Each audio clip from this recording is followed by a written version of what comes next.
Hello, everybody. My name is Miss Divine. I am Black and Green Ambassador and also a radio presenter, broadcast journalist working for Regina Radio.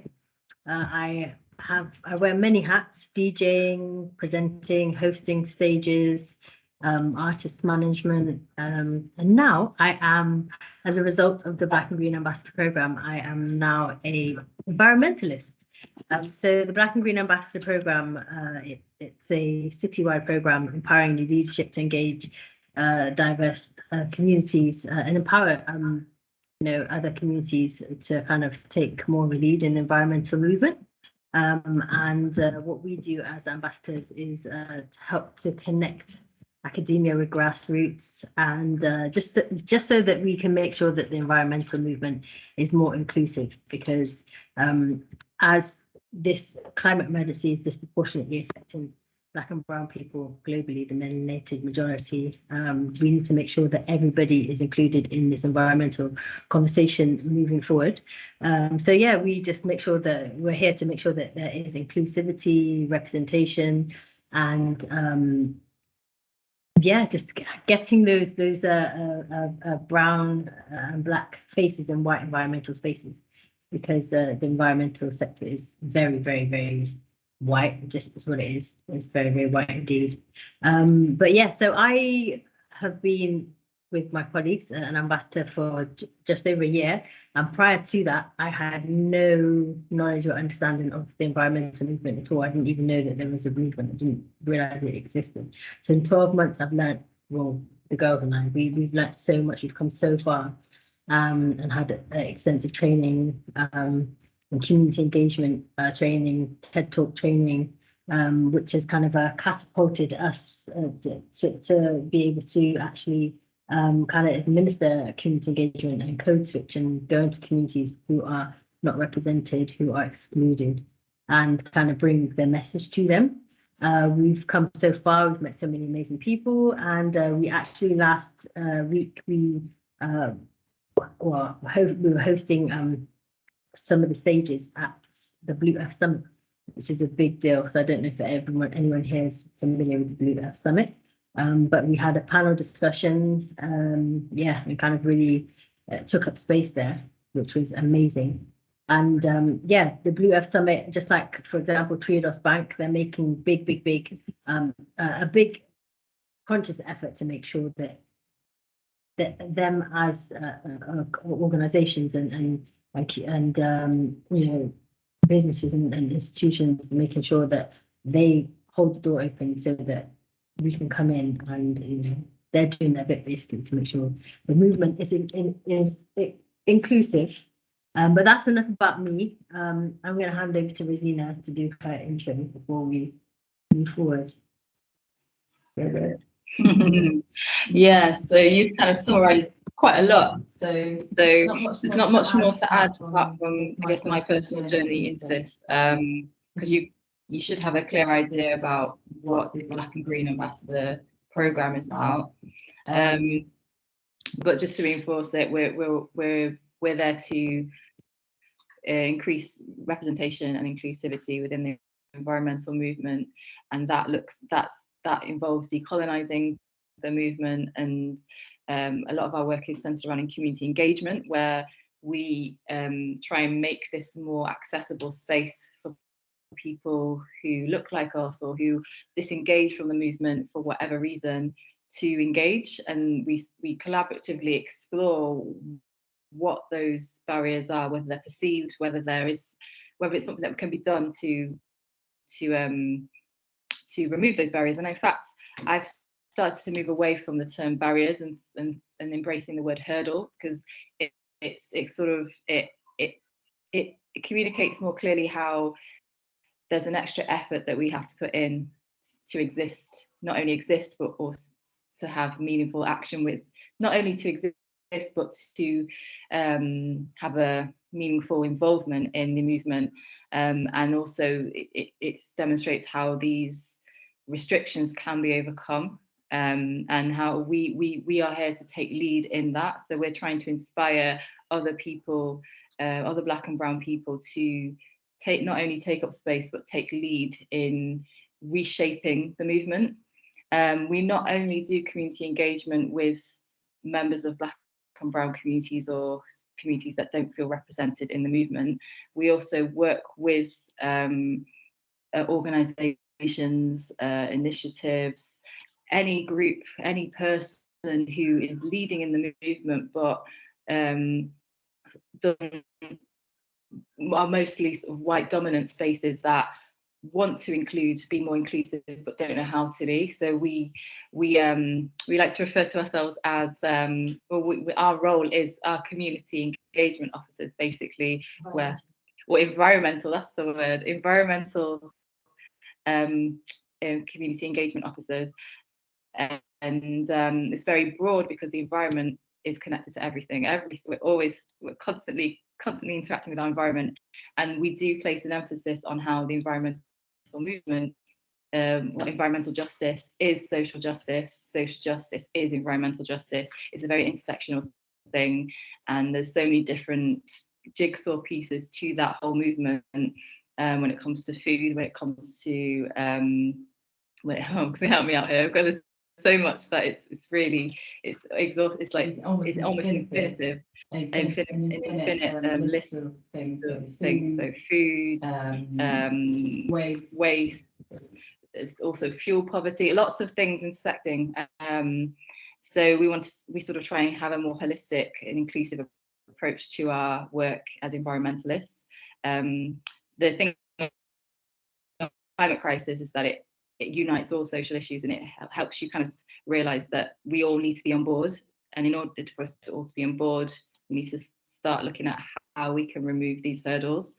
So yeah, that was, I accidentally went into explaining more about our work, but I'll tell you a little bit about myself. I wear many hats as well. I've become a presenter since working for Ujima, and Ujima is one of the co-founders of the project, and they very much hold us. This is our office space, is in Ujima Radio. And I also do a lot of creative work. I'm a singer and I'm an illustrator, and I like to use creativity as a medium to engage people. And I very much like to channel this into my work as an ambassador, because I think that that's one of the main ways to bring about a conscious shift and communicate messages. And we are all about finding unconventional routes into the movement, as well as unconventional routes to solving issues, because we're dealing with a lot of issues that have been around for years, but it's new ways to I guess resolve these issues, because clearly the things that we're doing are not working, and we need, in order to do that, we need all these different perspectives and realities like to come together to problem solve together, which is why it needs to be more inclusive and representative as a movement. So I think we could go on. It's a very broad role that we've got, and we're both coming from different backgrounds, and we've got different stories about how we've got involved in this. But we'll break it up with a little exercise. Yeah. We'll have a bit of a warm up. And so how many people are in this room? 12. So if no, this is not, it's not obligatory. It'd be so nice to see people's faces. So if you're comfortable and you're able to, it'd be nice to sort of have your cameras turned on for a little while to do this exercise, whoever can.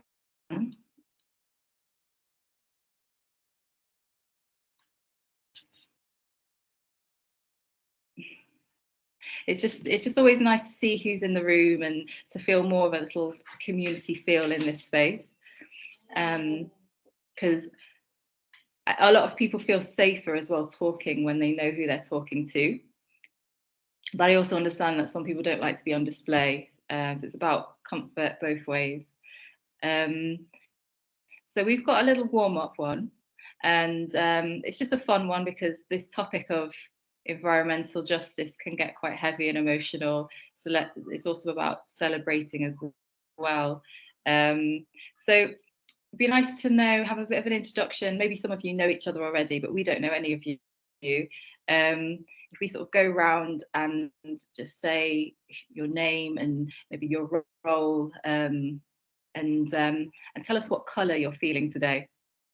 Very simple exercise. We are aware of the time as well, so I just want to put that in there. I have to watch the clock. Oh, okay.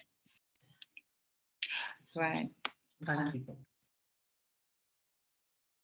Yeah, we have. Phoebe, how long do we have with everybody? You have 15 minutes left. Oh, so it's only half an hour. I thought it was an hour. Sorry, everyone. Okay, I thought it was an hour. Oh, so sorry. All right, we'll plow through. That's all right. And maybe if you pick on people, I know that's kind of a mean thing to do. That'll be quick then. Okay. So I can see Sarah Mert on my team, on my screen. Hello. Hello, I'm Sarah Mert and I work as a project officer for Bristol Health Partners, and today I am feeling red. Thank you. And I can see Jane Thomas. Afternoon. So I work for the BRI Voluntary Services, previously working in waste management, and I feel great today. I don't know if that's good or bad. Sorry, I don't know. I have no idea. And I can see. So I can't really. I can only see initials now. Someone who's SH. That might be me. Sorry if I'm jumping in and I'm not the SH. My name's Suzanne. I'm an improvement manager based at UHBW Bristol site, and I'm feeling blue today, but blue like the sky, not blue as in sad. And blue background. Nice blue background. And we've got NI. That's all I can see at the moment. Oh, wow, it's me. Hi, all. My name is Natalia. I'm Sustainable Waste Manager working in BRI, but obviously covering all the UHBW. And I'm feeling it's not so much color, I guess sunny, bright yellow type of thing. So it's beautiful weather just behind my window. So there we go. Thank you. And FG. Thank you, Natalia. Hi, I'm Fran. I'm a trial coordinator at the Bristol Eye Hospital, and today, like Natalia, I'm feeling very yellow. The colour of Oshun, which is a goddess spirit of the river, Yoruba culture. So DW. Oh, that's me. So I'm Phoebe Webster. So I'm based at North Bristol NHS Trust, and I'm the Nature Recovery Ranger. And I'm also feeling like a golden orange yellow. That's my kind of vibe. And I think it's also because it's so sunny. Yeah. So Rosina, what colour are you feeling? Oh, I think I'm feeling like a greyish purple, but it's calm. It's nice. Greyish purple. What colour is that? Like pewter, like. Pewter? Yeah. Okay, I've never heard of that before. Go look it up. Yeah. I'm feeling yellowish as well, golden yellow. But yeah, it's Black History Month. There's one of the things that Rosina and Ruth and myself are always making sure that we kind of hit home that which I think Rosina did mention that environmental justice is social justice is environmental justice and vice versa. So as where most people are enjoying Black History Month, which I like to call African History Month, because African history is the first history, and it's world history really. So it should be celebrated, and we don't have to be celebrating all of the negative aspects of it. We can celebrate, the civilization, what Africans as the first people on the planet have brought to the planet: music and culture and civilization. Mathematics and all of that stuff, but bringing it back to the environmental movement, not one ethnicity has the answer. So Rosina and I were at the Blue Earth Summit last week, and you know it was an amazing convention of learning, and you know everybody was there. I say everybody because, as Rosina says, we have a very big family, the green family. There's housing and food and energy and pollution and banking, and you know. But so there were a couple of talks that I saw. One was about space exploration, which was it blew my mind that you know people are talking about you know going to space and potentially going out into space to consume the resources that were out there. But yeah, the Blue Earth Summit, everybody was together, you know, academics and grassroots leaders, scientists and geniuses and you know, all of these amazing people coming together to learn. And it's just it just goes to show that for me, this green movement, not one ethnicity is gonna push and be lead in this change. We need to be together when it comes to this green dilemma. We have to work together because you know it's not going to be the Europeans, it's not going to be the Africans, it's not going to be you know the Asians. It's like we need to collectively work together. And I mean you know having conversations like this and meeting up, you know we're all part of the green family and the umbrella, and we need to make sure that nobody is left behind. So yeah, if we collectively work together in all of the separate fields that we're working in, and you know come together, we can definitely make change. Yeah, Rosina, you want to add on to that? Because I'm so I thought we had an hour. I'm so upset. Yeah, it's thrown me a little bit now. Yeah, So we had a whole thing structured. Yeah, I just want to reflect on the impact that we've had so far in this movement. We've only been present and active for a year as ambassadors, but we've already managed to infiltrate so many scenes in a positive way, where we're bridging together different communities. Like you said earlier, Mr. Van, you talking about uniting grassroots with the academics and bringing white-led, very powerful white-led organisations with all the best intentions for tackling climate crisis, but who don't understand the realities of a lot of people who are not in the room when they're making these decisions. And we've been sort of working with them, and then also bringing in people from the communities that aren't usually in those spaces, and seeing this beautiful fusion that happens. We work in a very holistic way as ambassadors. We do workshops, we get booked to do, and all our workshops are very dependent on who our audience is and what the message is, what the theme is. We speak, we host panel discussions, we are part of panel discussions, we have a radio show, and it's all about these more, it's kind of trying to strike people from all the senses, using all these different ways to get our message out there. The radio show that we have, which I can send to Phoebe all the details to send to you, it's part of Ujima Radio, and Ujima means collective work and responsibility. It's one of the Pan-African principles that's used in the Kwanzaa celebration. It means collective work and responsibility, and it's in Swahili. But our radio show it's there to decolonize the movement, but also to demystify the movement and inform our listeners about what's going on in the community, what's going on globally, resources that are out there for people to learn more. And it's a really accessible way to engage people, as well as talk about issues that aren't often talked about in the mainstream when it comes to the environment.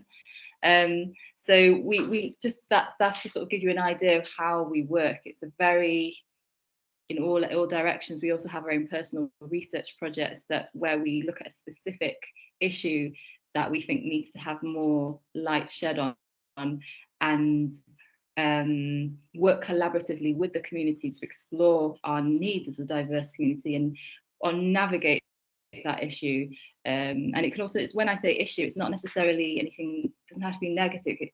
It could be something about that needs to be celebrated that's not often given its space. So for example, I'm doing work where I'm exploring the relationships that Black and Brown communities have with nature, particularly diasporic communities in Bristol, and how they incorporate that to promote health and well-being. And through that, you get all these stories and experiences that people have accessing nature.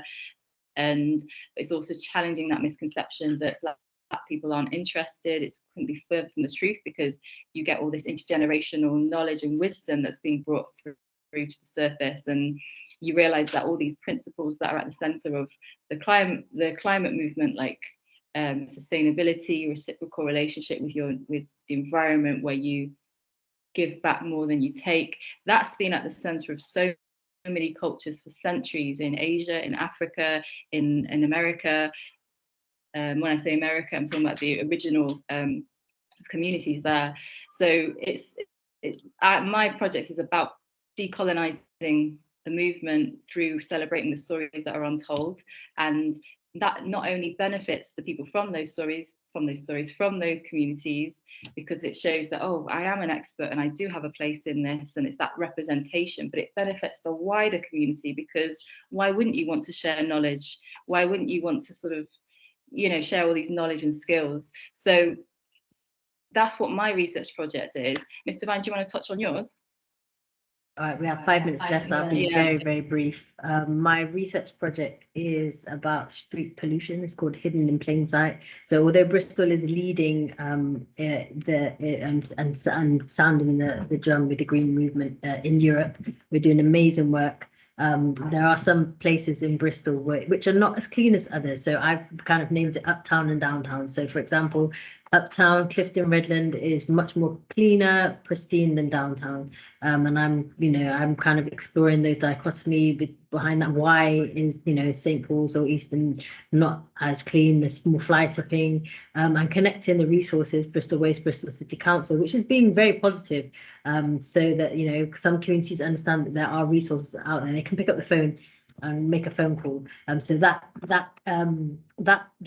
documentary is on its way. It will be with us soon. But just because of time, just to kind of bring it back round to Black History Month, or African history, as I like to say, Rosina and I and Ruth, we have experience in the green movement, a lot of gatekeeping, and a lot of people who, I don't know if it's fear. We've only been in this game for 12 months in a year, just over a year, and I don't know whether it's fear or if it's this innate kind of entitlement or need to control from some organizations and people. But we've had a lot of pushback, even within people who are supposed to be kind of holding us. There's been as Rosina said, what do you say, barriers or blockages? Hurdles, yeah, lots of hurdles, which has been disheartening, because sometimes you get booked to go to events and it's tokenism, and we were still just pushed through and take up space. But yeah, it's kind of deterred us and it's spurring us to keep moving, because this is exactly why we have to make sure that the green movement is inclusive. So people who don't have a voice, we will be their voice until they find their voice. But it is about people, I don't like to say allies. I just think there's universal truth, and I think people just do good, or people, it's just there's right is right and wrong is wrong. So people who do have, and Blue Earth Summit, for example, and Triodos Bank, these institutions, well-respected institutions, they have acknowledged the disparity, and they are actively making sure that their events and things that they're doing are inclusive.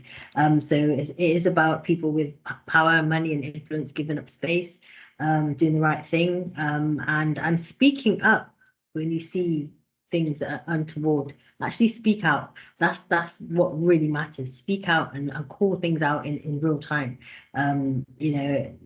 Be brave enough to do that, because if we all work together, like I said, not one ethnic group is going to control this movement, or because Africa has the youngest population on the planet, most fertile, and it's growing and growing and growing. So it's not going to be just one ethnic group which is going to hold this movement. We have to work together. Ujima, collective work and responsibility. So it's about speaking up and us having these conversations, and us communicating so that we can find solutions moving forward as a collective, as a team. Yeah, and I'm so sorry we didn't have more time, because we had some other things. So much. Well, you Yeah. can Yeah. come back. I'm sorry. Yeah, please Exactly, come yeah. back. It would be lovely too. I just want to say that yeah, there have been times with all these challenges and hurdles where we felt more disempowered than empowered, and it's been very hard. Like it's this extra effort that we have to put in just to exist and be involved. And but then, like, as you said, adversely, it's those experiences that remind us of why we're doing it. And if you want to be part of that, just part of this mission with us, because it's a shared mission, get in touch with us. I'll send, hopefully Phoebe can send our details and our radio show details as well. If you have something that you want to talk about on our show, let us know.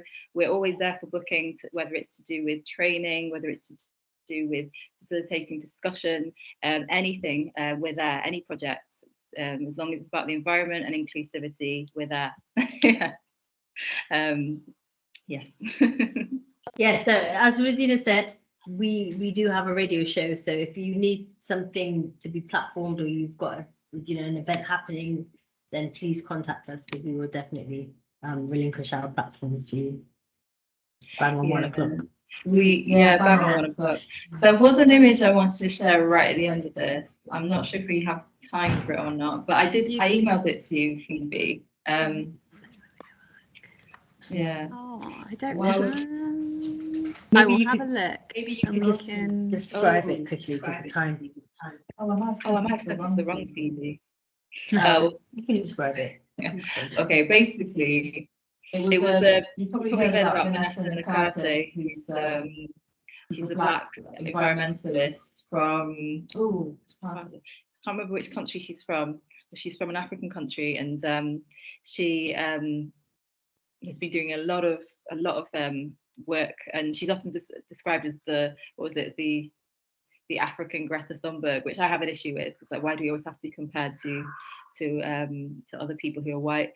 But there was a picture where she was standing next to all these other international leaders in the movement, or international young leaders, including Greta Thunberg, and they were all white apart from her. And the picture that was shared in most of the newspapers was a version where she was cut out, because she was right at the end. And a lot of people seeing that photo for the first time wouldn't have known that she was there. And she wrote a book in response to it called The Bigger Picture, and talking about all these issues where we are literally cut out of the picture a lot. We're tokenized a lot, and then when we're not tokenized, often we're having our words taken from us, or